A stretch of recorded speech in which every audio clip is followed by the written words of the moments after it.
Welcome to another episode of Teaching Restored, where we are your weekly teacher council meetings, and we focus on the how of teaching the restored gospel of Jesus Christ. I'm Kevin Jones. And I'm Julie Hilliard, and I'm really excited about today's topic. We're going to discuss something that is a little bit selfishly motivated for me. Oh, really? Is that okay? We're selfish today. Excellent. I'm going to be selfish. We're all for that. And I'm hoping that some of what we discuss will actually give me some insights. Okay. So let me tell you where my brain is, if that's all right. So by the time this podcast airs, I will have been released from a teaching calling that I've had for almost 9 years.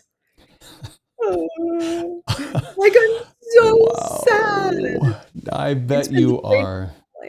Oh, it's just so good. I've just loved it. I love the people that I teach, and we've become like a family. Yeah. And like the culture of that class is just phenomenal. So I have a new calling. And my new calling is to be on the communication council for the stake. And specifically, I'm responsible for community outreach, or that's my focus. And as I've kind of come to understand what that means a little bit, what I feel like is I'm in a new teaching calling. Mm-hmm. And I feel like I've been called on a mission a little bit, because my job is to reach out to, people who might be, have a little bit more influence in our community. For example, political leaders, educators, council members, opinion leaders is what they call them.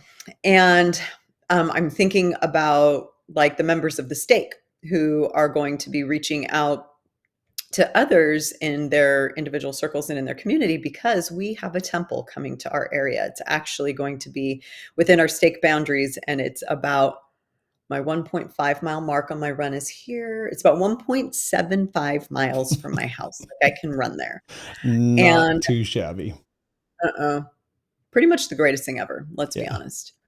And so as I've been thinking about the youth, like the kids going to school and the questions that they're going to get from their friends, especially as the temple starts to go up. And as I think about our stake and the questions that they're going to be getting related to the temple, I've had a thought brewing in my mind. And I'm going to tell you, we're going to begin with the end in mind, and then we're going to backpedal out of it. So the end in mind is, I want us to have a discussion today about the importance of being able to articulate in a simple way doctrinal truths. Okay. Good. This is one of my favorite things to talk about, actually. It is. Okay. And you've talked about this before, and that's part of why, like I said, it's a little bit selfishly motivated, because I'm hoping you're going to help me a little bit with some of your insights. Because I think as we assimilate our thoughts, like you in particular might have some insights around this subject. We've talked about the idea, that one of our objectives in teaching is to find simplicity, not on the near side, but on the far side of complexity. And I think that as members of, the Church of Jesus Christ of Latter-day Saints, we sometimes, I'm choking. All right. We sometimes overcomplicate matters. Yeah. We do. And then when we go to articulate it to someone, we confuse them, or we just overcomplicate things a little bit. And so I want to figure out how we can, in a very kind of constructive, functional, almost systematic way, talk about how to distill information, big information, into simple information, and some really practical ideas for being able to do that in our own lives. So I want to lead us into it for just a second. Is that cool? Let's talk. Sure. Okay, let's chat. So do you remember last week, Kevin, you brought up the podcast with Dr. Craig Manning? Yes. The sports psychologist. And he was on Follow Him. And he said something that was super profound to me about truth. So let's talk about the context really fast. Take out your scriptures. We're going to read in 1 Nephi for just a second. Okay. And we're going to talk about why he was tackling this topic of truth and talking about it in this context by reading about what's going on, which is, exactly what's going on right now. Imagine that. How ironic. Shocker. I know. So bust open 3 Nephi chapter 1, and let's read verse 22. And then we're going to turn over to chapter 2. So do you want to read that? 3rd Nephi, chapter 1. Verse what, sorry? 22. Okay. And it came to pass from Oh, this wait, time... Christ is about to come. I'm just giving context. There we go. So, like, this is what's happening right before. And, like, remember that they're, like, waiting for the signs that Samuel the Ammonite prophesied under the threat of death. Dun, dun. And destruction. So, Okay. sorry, I just give context. Okay, go. Thank you. And it came to pass, from this time forth, there began to be lyings sent forth among the people by Satan to harden their hearts, to the intent that they might not believe in those signs and wonders which they had seen. But notwithstanding these lyings and deceivings, the more part of the people did believe and were converted unto the Lord. What is the difference between those who believed and those who did not? Let's go to another scripture. Okay. Chapter 2. Let's read verses 1 and actually let's go 1 through 3. You do 1, I'll do 2, you do 3. Okay. Just to change it up. Sounds good. That's fine. Okay. All right. Again, and it came to pass, thus passed away the 95th year also, and the people began to forget those signs and wonders which they had heard, and began to be less and less astonished at a sign or wonder from heaven, insomuch that they began to be hard in their hearts and blind in their minds, and began to disbelieve all which they had heard and seen. Holy cow, that's not good. And not only did they start to disbelieve all of these things that they had actually heard and seen, meaning they'd had an experience with, but they actually started to imagine up some vain thing in their heart. They started kind of explaining it away or writing stories about it, right? That was wrought by men by the power of the devil to lead away the doctrine, to lead away and deceive the hearts of the people. And thus did Satan get possession of the hearts of the people again, insomuch that he did blind their eyes and lead them away to believe that the doctrine of Christ was a foolish and a vain thing.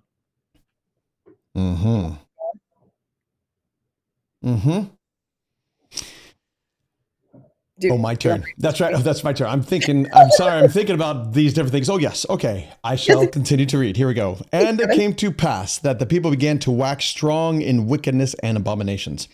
And they did not believe that there should be any more signs or wonders given.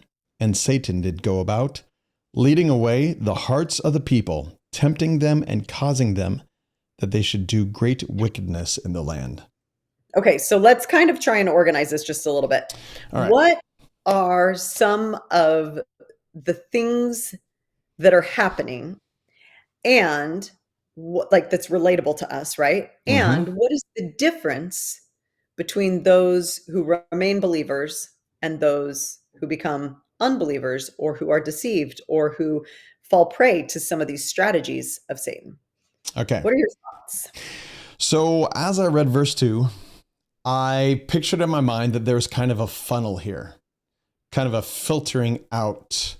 And let's see, it says, the people began to forget the signs and wonders which they had heard. Now, when I've read that in the past, I took that, I think, incorrectly. I think it was, they saw signs and wonders. No, they actually heard they forgot the signs and wonders which they had heard. So I'm understanding that now to mean prophesied, which they had heard prophesied to them, right? Okay. And so the people, so before even the signs and wonders happened, they had the prophecy of these are the signs and wonders, and then they forgot about them. So that when the signs and wonders came, it was like, yeah, not a bit. I mean, yeah, okay, that's not actually a sign and wonder. That's just something that happened.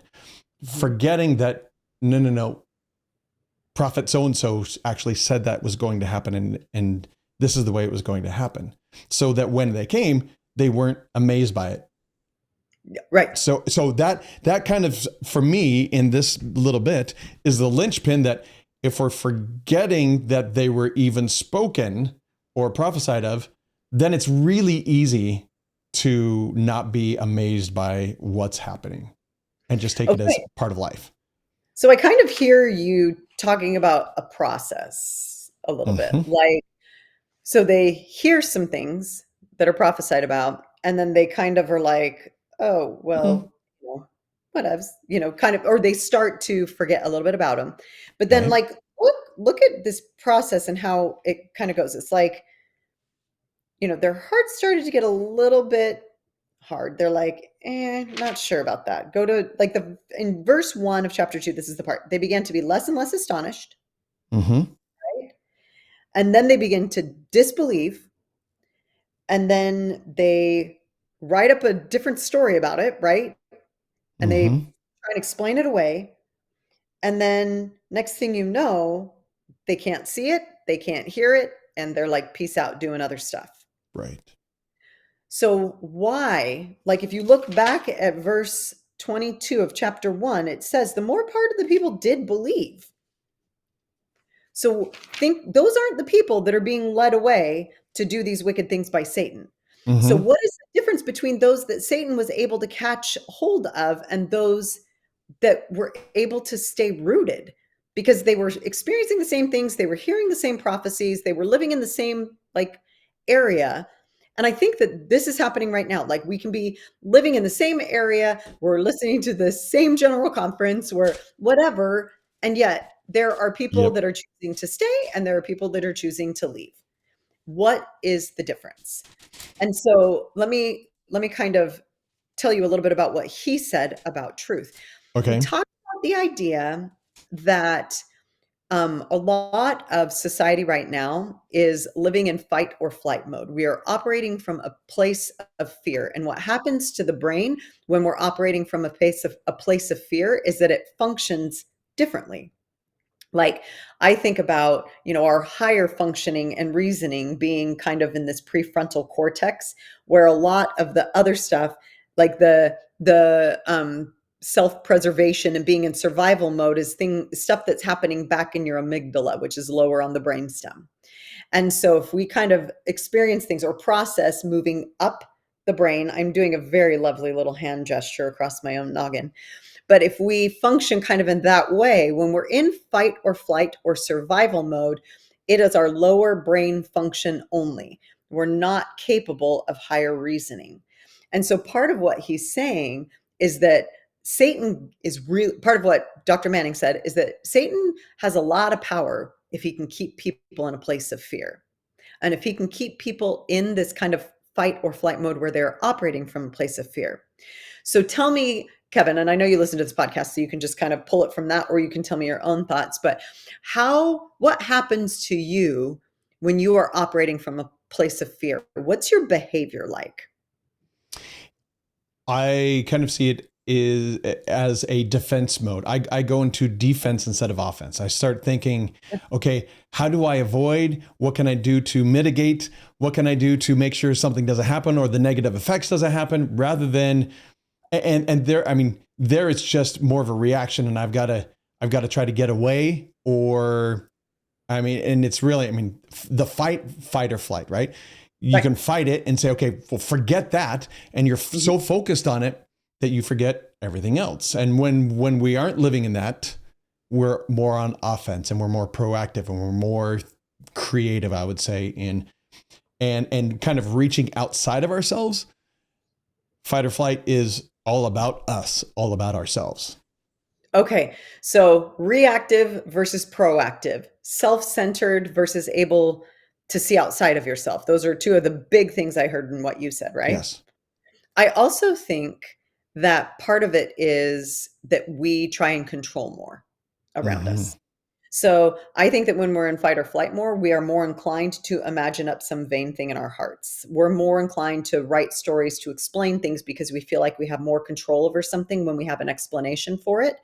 And so we might actually extrapolate information or selectively hear things so that we can write a story that makes us feel the most safe and the most comfortable versus actually hearing everything that we didn't necessarily want to hear.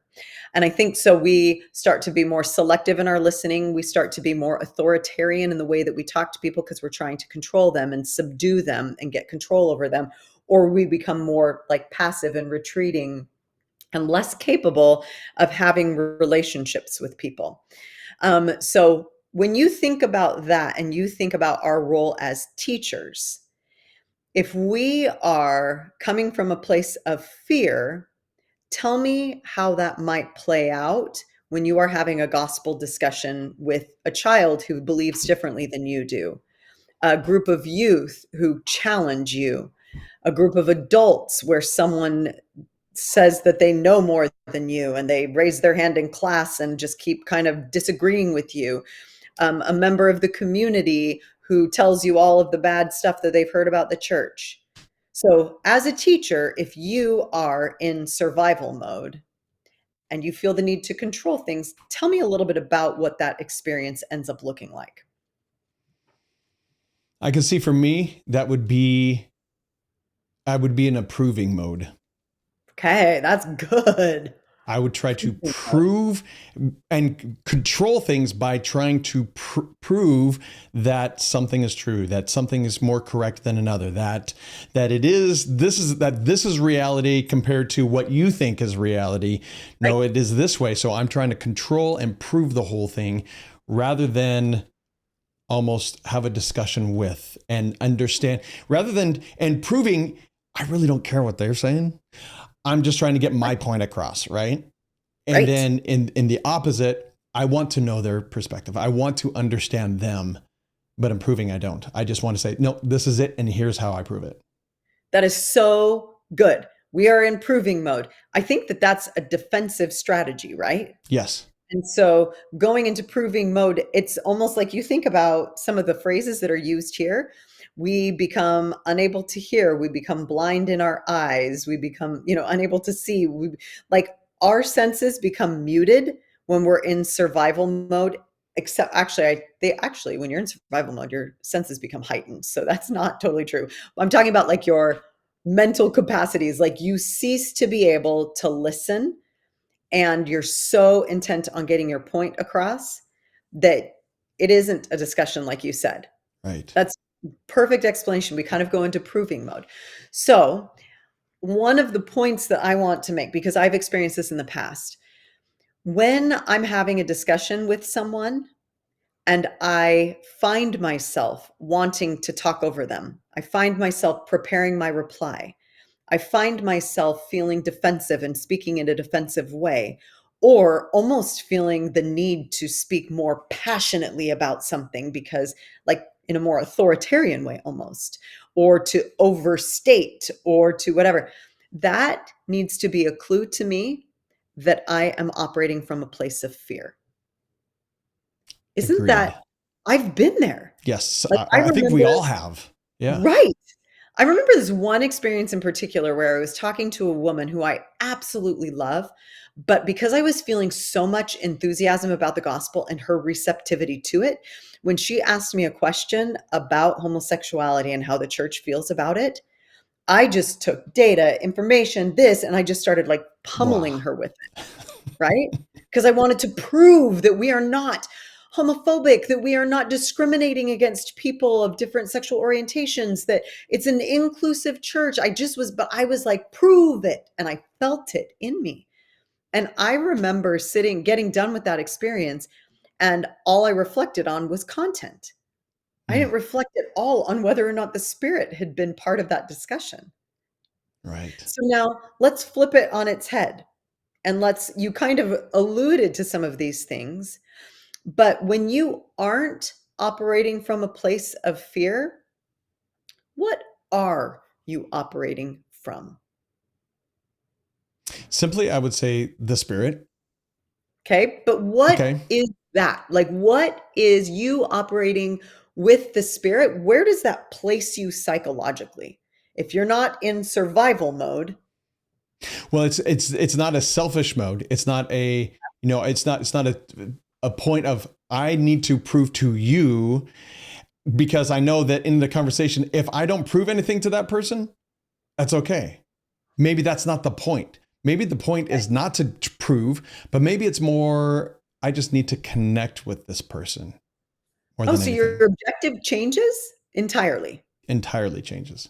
Well, Entirely changes. well, it, I would say overall, yes. However, it doesn't preclude that I would want them to understand, but at the same time, I can let that go if it needs to change and to help them, for example, if I'm in a spot where I'm talking with someone who's maybe a little antagonistic or saying, I don't, my first thought is, okay, I want to help them understand, and Right. in a way we can say that as proof.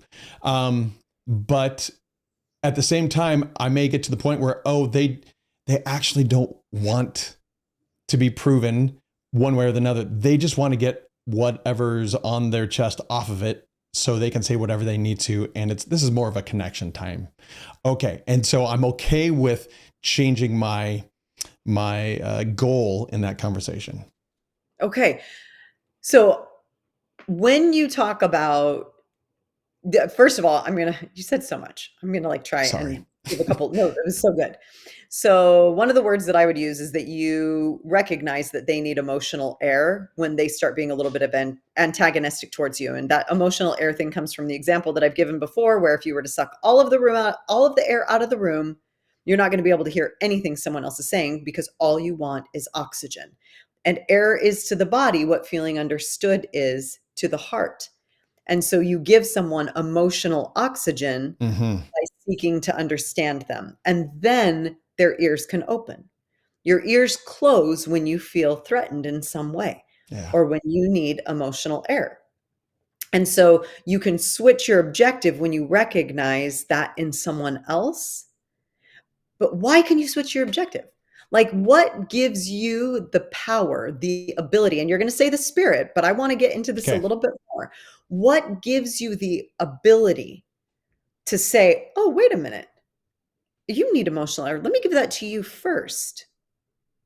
How do we get to a place where we have that much confidence? Okay. You just asked two different questions, at I least did. the way I see. I asked a lot of questions. I was just talking and talking and talking and so much. Okay. What gives me the ability? I would say perspective. Okay. Perspective is a good word for Because it. when we are in fight or flight mode, when we're improving mode, there is really only one perspective, and that is from a self-centered perspective. But when we have the ability to step out of that and have different perspectives and look at, and maybe not even, doing, I took an ethnographic class one time for my master's, and What class? an ethnographic class. It's an ethnographic class. So basically, instead of going in and saying, okay, I'm going to prove a point here, I'm going to go in this context, it was organizational design and development, and going and figuring out, okay, well, I think the problem is this, and going and attacking that. It's going in and saying, give it, I don't know what to think. I have Okay. no idea. Tell me what's going on, and from all that input, then you can make something without going in again without a preconceived idea. That's And interesting. and so almost I can go in with different perspectives with that point of view of I wonder where they're coming from. So Rather curiosity. curiosity, a Okay. sense of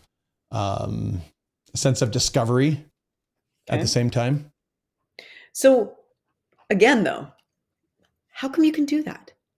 Like, this is the thing. This is the Because thing I that ate a good really, breakfast. because you ate your Wheaties. Okay. That's right. All of that is good. I the point that he made, this was so powerful to me.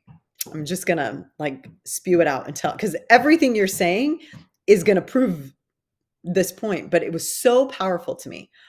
He said that to get out of survival mode and into a place where we thrive, the difference is truth.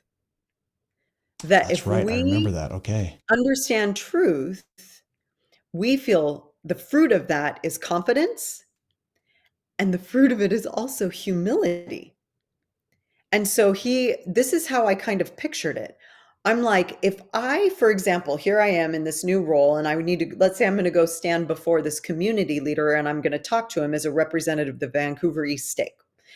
And I am like, how am I not going to pee my pants? How am I not going to freak out? And how am I not going to get defensive if I start hearing all of these things about our church that aren't favorable? How am I going to stand in a place of confidence? And it's truth. So I thought, wait a minute. Okay.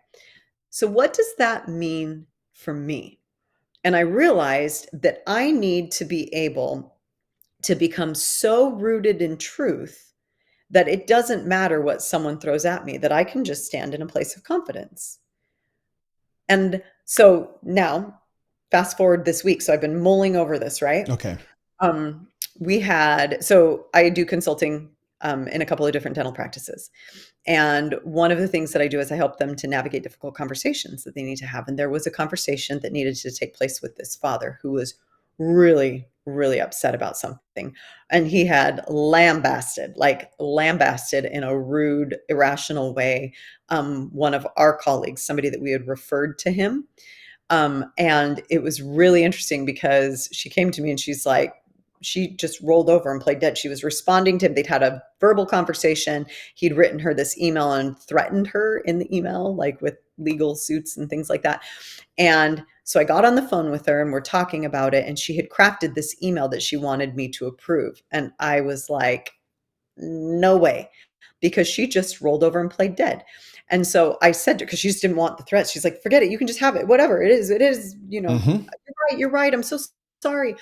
And it was like this podcast was in my brain. And I'm like, what is right? And she told me. And I'm like, then you can stand confident in this place of what is right. You don't need to worry about what he's throwing at you at all. And so we rewrote the email and it just stated truth. And then Dr. Manning calls it data points. He when he does recruiting for the NBA, he's like, I'll go in and I'll give, the coach or whoever, data points about these players. And he's like, then I'm really confident based on these data points, that I'm making a good recommendation. Well, similarly, we talk about the fact that faith is reason and substance and all of these things. We have data points when it comes to truths of the gospel. And when we come to understand truth, we can stand confident and we don't need to worry about what's being thrown at us. And so she was able to take the bullets because she's like, you're right. I know I'm a good professional. I'm good at my job. And she's like, and this is the right thing. And then she was calm and could face like all of the lambasting and everything else. And I'm like, that is so powerful. And if you think about it when it comes to us, like that is so powerful. Mm-hmm. So, do you have any comments on that whole idea of what truth gifts us with in terms of confidence? Actually, I have a question for you, Yeah. and maybe you can. So I'm thinking back to your example of where you're talking to your friend and you just went blah on her, right? You have truth. You were explaining how the church feels and et cetera, et cetera. It was truth, but you still went blah, right? And You, you're in proving mode, right? So what's the difference there? you know why? Why? Because I didn't understand it yet myself. Oh, Like, honestly, I didn't. okay. I still struggle. Like, I Ah, feel defensive of some of those, like, I'm still wrestling with that. I've okay. come to a place where I have studied personally, and I specifically have a friend who is transgender who has helped me a lot in my kind of testimony and conclusions about how I feel and how that meshes with what I understand about the Savior Jesus Christ and God, our eternal Father. And Mm-hmm. so I have done a lot of work to get to that point, and I would address it so differently now. I didn't then. And there are still things about the gospel where it's like that for me. Sure. That's good. Thank you. That makes sense. So I think that's so if I'm being super vulnerable, that's what I'm afraid of in this new calling. Mm, I'm afraid not of what I don't know, but what I don't know. no, in the heart. Yes. Yes, I guess that's right. Most people aren't watching this, they're listening. Hmm. So I pointed to my head what I don't it's not what I don't intellectually have in my brain, but it's what I don't yet have a firm, solid testimony of to the point where I can stand totally confident in front of someone and take whatever it is and testify of truth. I love And it. that scares me. Yeah. There, I don't know if you've seen these videos. Every now and then I will go watch these videos on purpose, where the Mhm, videos are people who have unkind feelings toward the church mhm. or things against the church in some way. Or it's, that preacher on the street corner who stopped two missionaries and start talking to them. Yep, And putting it in this context, it's really interesting because a lot of times they are just in the, both sides are in the proving and they're just going yep. back and forth, back and forth, back and forth, right?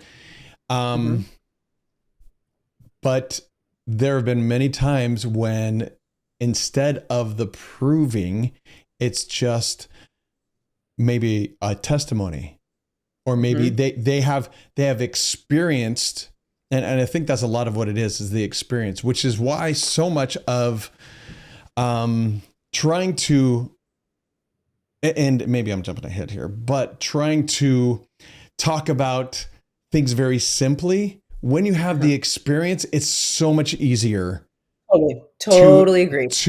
explain things more simply than it is. This is what I read, or this is what I've seen happen, or this is what the handbook says, or this, all these different things. If we read these, that's great. But if we have experienced it, it's hard to, well, number one, it's hard to disprove what you have experienced. Number two, Right, um, you've been able to somewhat go through it and explain it in your head how you feel already. And it comes mhm. out very, very differently, very much more simply. So you're making a really good point, and I want to, like, let's twist it just a little bit, Okay. okay? Because what I hear you saying, in summary, is that it is so much easier to have a confident conversation when you have an experience with a principle yourself, and it's so much easier to distill it and make it simple because you've had an experience. So I would say that it's truth that you are confident in when you've had an experience with it. I'm just to use Dr. Mm-hmm. Manning's word. Mm-hmm. And so, and you're not going to be able to have that with every principle of the gospel. Like No. this is we are works in progress. And so you can't expect to know everything about everything. Here's something so interesting though, because like we do what chapter 2 verses 1 through 3 are talking about, and we start to even twist our own experiences in our own mind Mm-hmm. sometimes. And we start to kind of, you Yeah. know, imagine that things are actually different than they are. And Satan literally is trying to like send forth these lying things that get us to like harden our hearts and to try and get us to disbelieve. And so it's not like just because we've had an experience with something, we're now check, I'm good in that area at all. And so, like, that's where your point about the spirit becomes such a hugely important component of this is that not only is it easier if we've had an experience with it, but it's also so much easier when the spirit can bring to like inform our memories and inform Right. our ability to Yes. tell that in a way that will land with them. So this is kind of an ongoing wrestle for me. So let me kind of push us forward just a little bit to see if we can kind of figure out just a little bit more. So when we talk about being able to stand with confidence, if we understand truth, I want to just point out one more thing, that the fruit of that is not that we will be more capable of proving that truth. The fruit of that is that we're actually more humble. I like that. Does that feel ironic almost? that does. But I'll tell you, I used to think that though. I used to think that if I understand the gospel better, I can prove it more. Right. Right. And a lot of times that was the goal, is to prove it. Right. And that may be kind of a side goal. That may be a good, if that was the best thing for it at the same time. But that's, am I going to be successful? That would be a measurement of it, is the proving, right? But no, it's right. Yeah, we become humble once we start to really understand the truth. From the head to the heart, we understand it. Exactly. So think about then the contrast between the need to prove and how we get more authoritarian, or how we sometimes retreat and get more passive, or whatever, Mm-hmm. when we're operating from a place of fear, versus when we are operating with truth as our foundation and we're operating from a place of confidence. What then does it look like when we say you become more humble? Mm. How does that play out? What does that actually look like? Um, I want to give an example, and this is not to say I am humble. Okay. Okay, but If this you is say you are, you aren't. right. That's exactly it. But this kind of illustrates what we're talking about to a degree. And I think I may have mentioned this in a previous episode a long time ago. But when we lived in Alabama, I went to lunch a few times with someone who got his doctorate degree in the dialect of Greek that the Old Test or New Testament was written in. Oh So, man. and it was all based on the New Testament, and so he knew it inside and out so much better than I did. And so we went to lunch, and it wasn't to prove anything to each other, but it was more to understand where we were each coming from. Why do you believe this? Why do you believe this? And it was Right. such great conversations, really, really good conversations.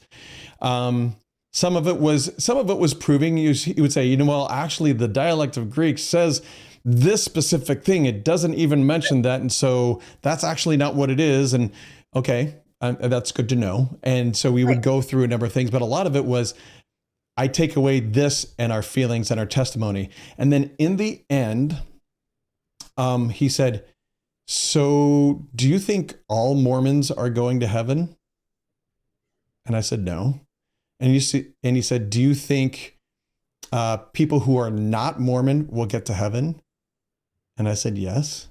And then I asked him, do you think, me being Mormon, do you think I'm going to hell? And he said, yes. And I'm like, okay. All right, good, done. Right. I mean, I'm not there. I'm not there to prove anything. I'm not. Well, no. I am Right. too good. I'm going to heaven. That's It was okay. Right. I appreciate you being honest about that. And he truly felt that I was going to hell, and yet he was still having lunches and conversations with me. Right. I thought that was pretty cool, but it Okay. wasn't. That is so cool because, oh, Kevin, you just said like 10 things. So Oh, okay. sorry, I didn't mean to. So back up into your conversation. Like, Yeah. the fruit of you being confident and going, like, you were able to be almost collaborative with him. Like, Yeah. you were It able to was. have a discussion where you had this genuine curiosity that you talked about, and the perspective that you talked about a little bit earlier. Those are the fruits of you understanding truth enough to just kind of stand in it confidently and not feel the need to unravel his truth. But then when he would tell you something, so this is another thing you brought out, when he would share something with you and almost correct you, it wasn't threatening to you. Right. In fact, you're like, "Oh, cool." You were almost flexible in your understanding because you understood it. Right. Like, you became more Yeah. flexible, not Unpack more that rigid. one. But really, that's absolutely the truth. Yeah. Like, you become like, maybe I don't totally understand things perfectly. And that's not threatening to you to admit that. And it doesn't mean that you're all of a sudden going to convert to his faith because he's unraveled something that you thought you understood, and you now, oh, wait, maybe I stand corrected. I don't know. Yeah. And then the last part, when he told you you're going to hell, you're like, cool. Didn't even There's no, yeah, it didn't faze me. Well, and the other cool thing about it is that it didn't faze him to tell you that. I know it. He was just straight up Because about it. because I mean, so who's right? Is his truth right or is your truth right? Doesn't matter. What matters is that you were both standing in a place of confidence that gave you the ability to listen, to hear, to collaborate, to enlighten, to grow together. That's the fruit of thriving mode versus survival mode. Yeah.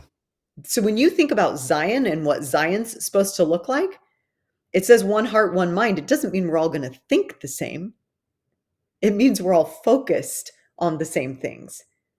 And we might understand it differently. Yeah. And the cool part about it is that when we come from a place of truth and stand confidently in that truth, we can think differently and still feel great. And we feel more flexible and more, I want to say, like when it comes to being receptive, more receptive to the spirit. We're more open Mm-hmm. versus closed off. I It agree. literally is the opposite of what you would expect when you have more knowledge and more truth. Yeah, Isn't that crazy? that is. Because if you have more knowledge and more truth, you could almost, I mean, I think of, oh boy, someone like Jordan Peterson or someone who just knows a whole bunch of facts, right? Who can just say, well, actually it's this way and this way and this way and this way. And you go, oh my goodness gracious. Right. Wow. Blow me away with all these facts. And that's the way it really is. That rarely actually works. Right. It isn't that. Yeah. And you're right. So sometimes that type of knowledge and truth, quote, air quote, truth, then makes things more difficult. Mhm. But when we have those bits of truth in us and we are more calm, and it isn't a place of proving anymore. You're Well, and spot so on. that's kind of what you described with this, all of this knowledge, and you can rattle it off and you're really good at all of those things. I think that arrogance with that and like shoving it down people's throats and stuff should be an indication to us that we are operating from a place of fear. Yeah, good point. And Now, so at the same time, it's not bad to know that and no. to be able to use that and to have that all in our heads. I think that's actually really, really good to have that. It's just that we don't have to bring it up. It doesn't have to be there every single time to prove it. There's a Margaret Thatcher quote. It's one of my favorites. She said that being powerful is like being a lady. If you have to tell people you are, you You're aren't. not, right? Right? Like, I mean, that's kind of what you're describing. That Yeah, I like that. if you're knowledgeable, you don't have anything to prove. Mm-hmm. If you are rooted in truth, you don't have anything to prove because you're rooted. And an Mm-hmm. indication to us that we have some work to do is our insecurity, Mm-hmm. is our kind of arrogance, our lack of humility. Like Yeah. those are indications that we have work to do, right? Okay, so let me take this to the point that I wanted to make. And I know this feels like a long way to get there, but I'm hoping that this will really land well now that we've kind of taken that journey. So, my goal with that insight is to get to the point where I feel really confident talking about different principles of the gospel. There is always space for, I'm not sure, I don't know. But even that doesn't Mm-hmm. feel threatening when you are rooted in a testimony of the gospel of Jesus Christ. And so how do we get there? What are some practical things that we can do? We brought a few up, but I want to like list them right now. What are some Okay. practical things that we can do to get to the point where not only we feel rooted in it, but we can also help others as a fruit of our discussions in class, as a fruit of our discussions in our home, etc., feel confident sharing principles of the gospel because they become rooted in it as well. Okay. So I like this. let's talk practical. Okay. So I have an answer for, I saw that as kind of a two part. I Yeah, have an answer for both of those. At least not, not the answer, but an answer yeah, for that's both what of we're going those. for. We would never claim to know everything, or we would be doing the exact opposite of what we're talking about right Exactly. So the first thing that, as you were describing this, that I thought of was, I take teaching in the Savior's way. There we go. Yeah. Teaching in the Savior's way.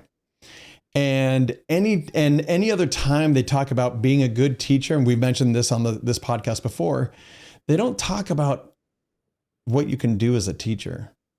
Right. They talk about your testimony and you diving into the scriptures and you praying and your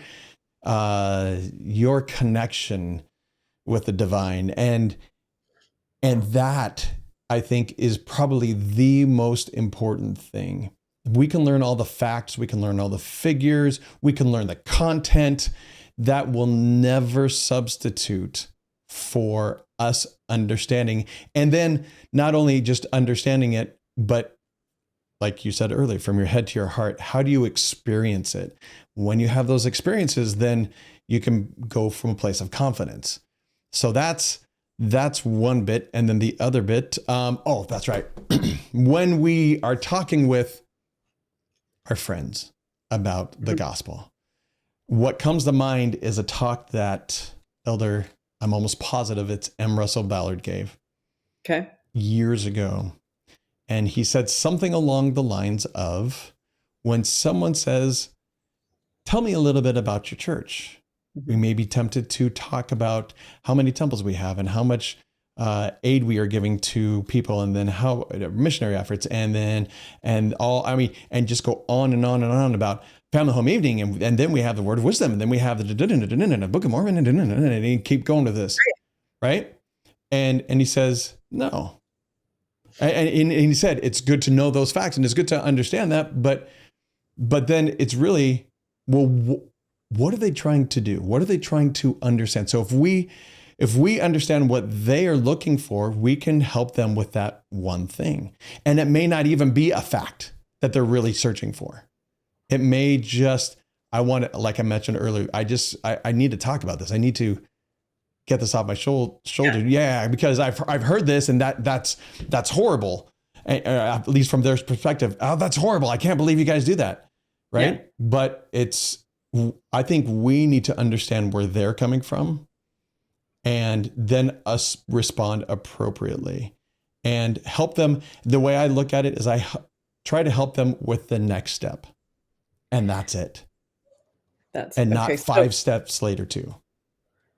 So let me go backwards with what you said and respond to a couple of things. So when we're talking about helping people figure out how to teach it, what I heard you say is that we need to be asking them more what they need to understand, right, what they're struggling with. So it's this whole concept of seeking first to understand. Mm-hmm. So if we're in a class and we're the teacher and we're having a conversation about, say, the priesthood, and you, instead of just diving in and teaching all of these things about the priesthood, mm-hmm, maybe a strategy would be to say, what questions do you have about the priesthood? What are some of the things that you struggle with? What are the things that you wrestle with? What are some of the gaps in your knowledge and understanding? And maybe start by asking that. Because part of what we're trying to do is help strengthen people's testimonies. And so let's talk obstacles before we talk content, because we're never going to get through the priesthood as a broad topic, right? So you're saying kind of hone your discussions to meet needs. Right. And you can do that by leading a discussion backwards. Right. Like, what do you want to talk about first? Yeah. And I think sometimes those needs aren't even a particular topic. It's just the need. Sometimes the need for some people is to understand. So they have a roadblock in front of them and all they see is this roadblock. Well, you could try to disprove this roadblock and break it down, or you can give just humble, loving, maybe alternatives or something that would put a crack in the wall. And all they need to see is the light. They don't need the whole thing torn down. All they need to see is there's a crack in there. There may be actually something there that gives them the motivation to go out themselves and tear down the wall themselves, which, is a lot better for them in a way, right?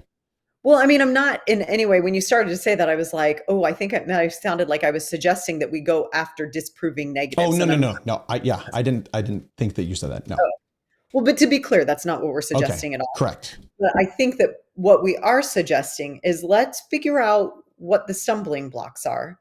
And then when we teach truth, we make sure that we either address it or so here's another point. This isn't super organized, I'm sorry. But backing up just a little bit, this idea of seeking first to understand, making sure that you figure out what they need, that's a huge part. I love that strategy when we're teaching. So, another thing that I hope I can articulate this. Let me try. So, back to the experience that I related a little bit earlier, where I talked about the idea that I have a friend who's transgender that really helped me to become rooted in my testimony as it relates to that and kind of simplify all of the complexities of it in my own personal mind because of my own personal experience. The learning that I came out of that with, I think, is really applicable here. And that is that sometimes it's not about the topic at all. Sometimes it is, for me at least, in the case of, um, you know, gender and sexuality issues, it's about the nature of God. And so when I think about the nature of God and I focus on what I know about our loving Heavenly Father and our Savior Jesus Christ, that there settles my heart. And I'm not going into the specifics, but there are specifics related to that. Okay. So the point I'm trying to make is that sometimes it's not about the obstacle, but we can start to sense, well, this obstacle exists. We don't have answers. What do we know that would help us settle the issue? Does it have to do in, like in this case, with what do I understand about the nature of God? Does my understanding of this subject, Hmm. is it at odds with the nature of God? Well, then is the nature of God wrong? Is my understanding of the nature of God wrong? Or is this thing wrong that I don't understand? Well, maybe I can set the thing aside and say, I don't understand this correctly because it doesn't align with something that I am very confident about. And that's part of what I think we can do. So that's another That's strategy, good. Yeah. is figuring out, back it up a little bit. What are we tripping on? What are we not sure about? Well, what are we sure about? And how does that help us make sense of what we aren't sure about? Does that make sense? So let me paraphrase that in a way, if I could, just to put it in my mind. And you tell me if I have this right. Okay. Um, in a way, what you're saying is when you're having those discussions, kind of going back a step. For example, they ask this question, and maybe what they're trying to get at is not exactly that question. Mhm. It's something before that. So we have to back up to before the question. You even mentioned this earlier of, well, why, what are your thoughts around this? I know asking the questions first. And Mhm. so we need to, again, I'm not formulating this very well either, but trying to get in and understand the root of the question and maybe you don't even have to solve or address the question itself, but we're getting to the root of it first and then dealing with that. Am I getting there? Yes and no. So Okay. let me, because what I think I heard you do is take it from the other person's perspective. So me as a teacher trying to answer, well, what the strategy is that I might, back up and say, well, Correct. let's figure it out. Let's take two steps back. And we do that in a way by asking them questions and saying, well, what do you believe? And then we start to understand a little bit more about that. And then we can kind of get to what it actually is, Mm-hmm. or what we do know, where we have a common place, and then we can build on that. What I'm talking about is me in my preparation and my understanding, so that I can stand confident and be rooted in truth, even about things that I don't totally understand, that I need to do that personally. Okay. That I need to say, this doesn't sit well with me. I'm going to try and understand it. I can get more information, but I'm still going to go bleh if I have to have a conversation with somebody about it. And I'm going to bring them all the information that I've read and dialed into in order for me to truly feel calm and humble and confident about something that I really don't know. Gotcha. I need to go back and say, what do I know? And I might actually be so bold as to say that in, the case of my calling, for example, I have no clue what questions I'm going to get from people. I have no clue what their issues with the church are. Nothing. So it's like, could I perfectly understand every topic going into that? And oh, I've had an experience with this. And da, da, da. There's Right. no possible way. But what do I know that is at the core of all of the doctrine of the gospel of Jesus Christ? I know my Savior lives, right? And I know his nature. I know he loves everyone, and I know he invites everyone to come unto him. And I know he wants everyone back, right? And Right. I know that he only does the will of God the Father. And so they are united in that purpose. And that we know God the Father as we come to know him better, and vice versa. Like that, I know those things. And so if there is something about even what people might hear, or even about the actual doctrine of the gospel of Jesus Christ, can I still stand confident and be humble? Yeah, because I can go back to that. Does that make sense? Yeah, it does. Getting back to your solid foundation, Yes. right? And so that's part of what I would say is a strategy for this, Yes. right? That we get back to where we are solid and we build from there, right? Good. I like that. Because you have another suggestion. So that is like in the case of a temple coming, right? And this goes to, you've made this point already, but I'm gonna like enforce it again. Okay. Okay. That in the case of the temple coming, I'm like, how am I going to learn to talk about the temple? What's all the information about the temple that I need to know? What types of questions might people be asking? Go to the temple, Julie. Right? That's kind of what I keep feeling. Exactly. Yes, yes, yes. And Yeah. so sometimes we get so caught up in like, I'm going to go study about all of this stuff, or I could go to the temple, you Hmm. know? Oh, let me go study about prayer. Maybe I should say my prayers. Yeah. Do you see what I'm saying? Yeah. And so that's another suggestion. So in a way, well, not in a way, I think in you are rather than just studying the books and facts, you are experiencing it.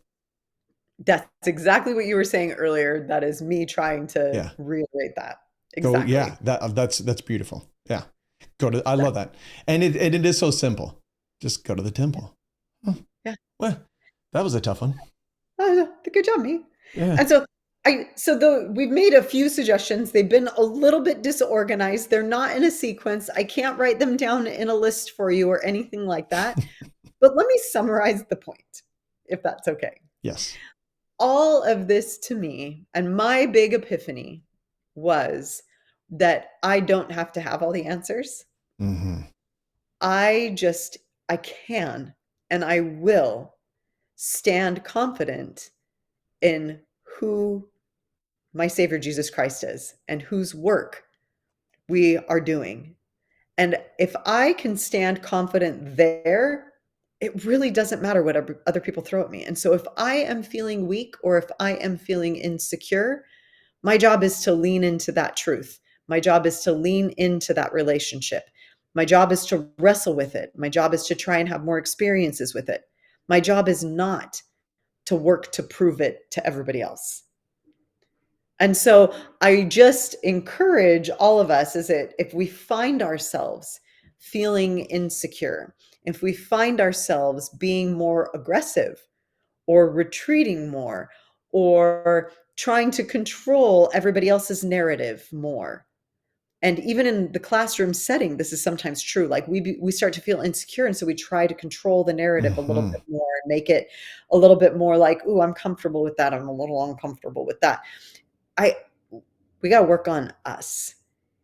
Go back to you, and you get to the point where you can feel like, no, man, I'm solid in this. I can stand confident right here because of what I have experienced and what I feel in my heart. That's the point. I love it. And you made that point so perfectly. Thank you. That's so good. So I am going to go, I'm taking from this, I am going to go work on kind of going back. So my action item for this, I'm going to go back and I'm going to say, okay, what, and label, what do I know for certain? What is my root? You know, how far out does that go from the root, and how solid is that? Where does that end? And where do I start going? Yeah, I'm starting to get tripped up here. Mm-hmm. And then go experience it. If it's at the temple, then go to the temple, like you said. If it's with something, maybe missionary work, then I'm going to go maybe out with the missionaries. Yeah. Right? Right? Or if it's around some of the more difficult topics that the church may have, whatever. Let's go experience that so that we can, from our place, because one of the things I was just thinking of is that if we experience it too far away from our root, we may have an incorrect understanding. So it needs to be next to the root of what we do are solid in. Would you agree? I would say that what you just said is key. We have to be building from the root, not jumping to the issue. Build from the root to get to the issue. That's good. Is that yeah, that's spot exactly what I'm thinking. Yeah. Good. Thank you, Julie. I learned so much in this. I like this. I may have to, again, I don't listen to all of our podcasts again, but this is one I may have to go back and listen to and pull some things out, especially as we have a temple coming. That is, we're so lucky. We are very excited for that. Yes. That's awesome. All right. Thank you very much, Julie. Everyone, if you would, share, like, subscribe, comment, and let us know what you're struggling with. Thank you very much for watching and listening. See you next time.